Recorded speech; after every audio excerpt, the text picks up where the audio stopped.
There's a lot of things wrong with Anna Paul. It's way easier to hate me for calling her out when she's wrong than accepting that the Anna you guys love and idolize so much never existed. You don't know her. You don't know her like I know her. You have never met her, and if you have, it's nothing more than a 5-second selfie. These people that watch her don't know the Anna that I know. They know the other Anna, the one she wears when the camera starts rolling. I can't blame the parasocials because I too would do the same for someone that I looked up to. But my experience with Anna was a lot different to all of you. Mine was a real experience. Everything Anna does is calculated, but she masks the manipulation extremely well with an innocent sweet girl facade, posting all of these videos about self-love and body positivity. Anna, remember that god-awful trend of people posting photos of influencers that they would and wouldn't feel comfortable wearing a bikini around? Remember those slideshows people would make with everyone in the family? Of all of you being labeled as safe and my photo was at the end marked as I would never feel safe in a bikini around Mikaela? Meanwhile, right before these videos were trending in 2021 on the South Bank Bridge, when you were peak body positivity, love yourself version of Anna, a plus-size fan came up to you and asked for a hug and a picture. You smiled at her. You told her that you loved her. She told you how your words online have helped her be more comfortable in her body. The moment she walked away, you told Addis that she was annoying and gross and you didn't want to agree to the hug because she was fat and sweaty. Addis laughed. These were your words, Anna. I heard them. Things like this were a common occurrence. Seeing your fakeness in the flesh was such a disturbing experience. Your fans mean nothing to you, just like the animals you buy and palm off to others. Watching you be praised online for being kind and caring, but behind the facade lived an evil person. All while I'm receiving hate because I didn't create content like you. Everything people accuse me of being is exactly who you are. That was just the beginning of the pot that started boiling within me. Anna's performative generosity, like hiding money in cities or dishing out giveaways behind a paywall, reek of superiority. Watching her fans scramble over scraps, fighting each other because they need these funds while she films it, flaunts her designer labels, endless holidays, and material excess. This is dystopian and out of touch. Anna is preying on the vulnerability and desperation of impressionable young fans for her profit under the disguise of self-love, empowerment, and giving back. Anna may give back to the odd few people, who she can post on her Instagram story for more promotion, but everyone else falls short. Anna, if you truly wanted to give back to your fans, you would use a free platform such as your giant Instagram page with over 2.4 million followers. Or, if you truly wanted to give back to your OF subscribers, you would do it privately within that platform. By posting IG stories advertising that you're sending money to subscribers, you are directly trying to lure new customers over to your page, a page which costs $16 to access. This $16 is essentially a lottery ticket. With the 7-hour difference in time steps between posting your initial promo story on Instagram to actually sending money, it's clear that in that time you allowed the subs to reel in, as this was just a plot for profit rather than a give-back situation as you disguise it as. Then posting further stories of screenshots sending few people $500 saying you know where to find me, incentivizing more to subscribe and fall for this in hopes to win. The whole premise of you luring your largely underage fan base to a website containing pornographic photos of you in the hopes of them winning your illegal lottery gambling scheme is so twisted and weird. If you charge an entry fee in order for somebody to win something, it's classed by law as a lottery in Australia.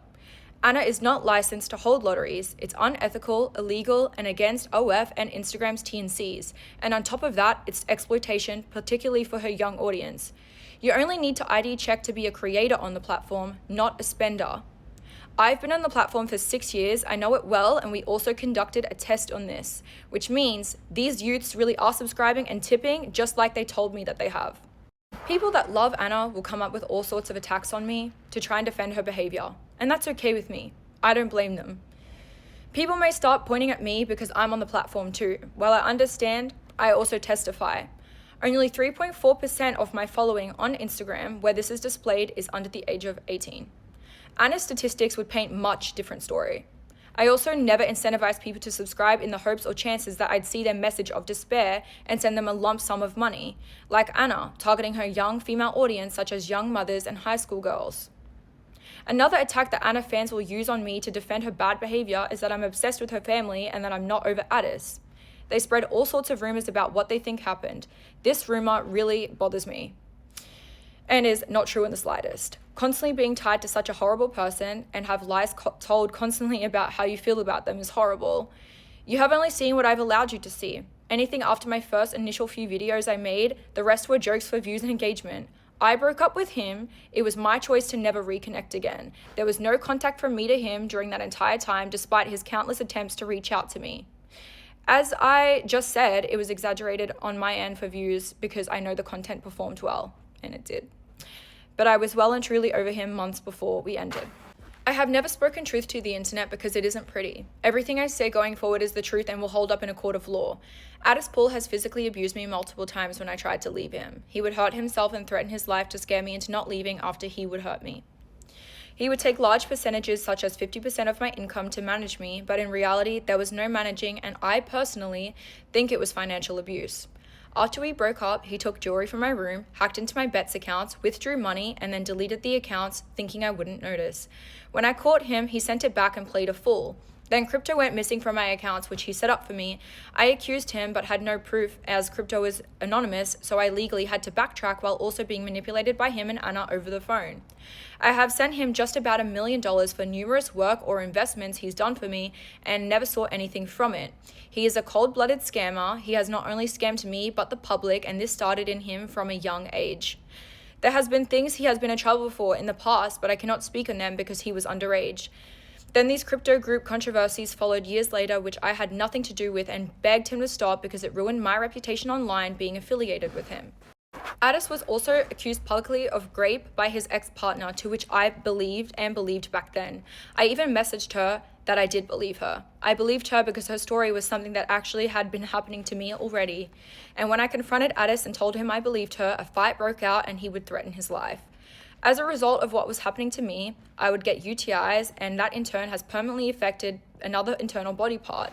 I'm undergoing surgery in February to correct my body as I have debilitating health issues as a result. When this happened, our relationship plummeted and I couldn't be the same.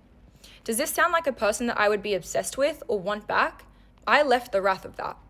In my opinion, it seems the Paul siblings have scamming running through their blood, and I'm not sure why, because they were raised with amazing parents that provided a lot for them. Their dad making triple the average Australian income per week had them living in a beautiful house on the water with a built-in pool. I've seen the house in person. It's beautiful. Being upper middle class is not being poor, Anna. Your exaggerated stories for the internet has always made your dad upset, and me, well, just angry. I was a real victim of the system and poverty like you portrayed yourself online. Remember that time when he called you out in the living room? He didn't understand why you would post such things, and he called them lies. But you need this story, faking your poverty, so people excuse your schemes and wealth and feel bad for you. Every calculated story serving such an important role in supporting the other lies. This web you're weaving to entrap these people's pity. I am posting this because it's unethical and I care about children and young adults being conned by her. My motive for posting this is not for my own gain, jealousy of Anna, or obsession with Addis.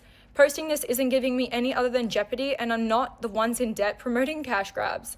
I have my own 2 legs to stand on and would never be jealous of someone like her. I have been friends with Anna since I was 15 years old, going on 10 years now. Our other friends that we shared witnessed the real life Anna and said things over the years, but it's always drowned out by the rally of her brainwashed fans. Someone needs to do it, and I've been through it all, for years. I just genuinely don't care about what the internet has to say any more about me. I'm just going to speak the truth, and you guys can say whatever you want about it. If I had more time, I could tell you more stories in detail. Maybe, if Anna's fans don't bully me off the internet, you'd get some. Thank you so much for listening.